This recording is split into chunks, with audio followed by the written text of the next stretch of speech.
My name is Emily Branton. I'm an SCA intern at Stones River National Battlefield, and today we're at Tour Stop 2, and we're going to go over the events that happened here during the Battle of Stones River. On the morning of December 31st, 1862, General William J. Hardee sent 10,000 men from McCowan's and Cleburne's divisions storming through and around the unprepared Union right flank.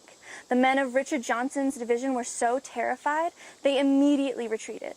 As more men began to retreat, it created even more fear and chaos throughout the Union right wing. The Confederate line began to wrap around the Union line, breaking up Johnson's division and then rolling around the positions of General Jefferson C. Davis's division.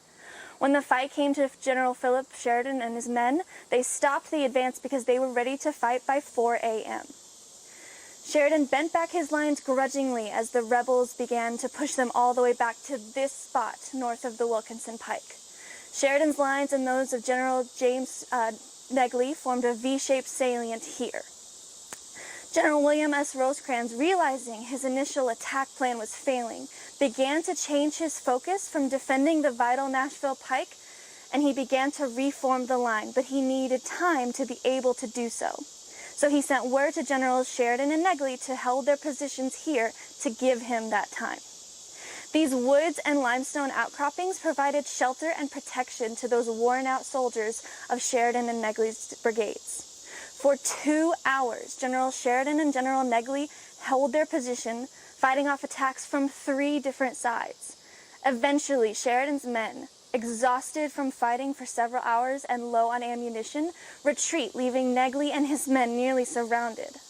While this area was a great source of cover, it quickly turned into a death trap as the men tried to retreat through the rocks and trees. There was so much blood that when the soldiers of Chicago saw the area after the fighting, they nicknamed it the Slaughter Pen as it reminded them of the slaughterhouses back home.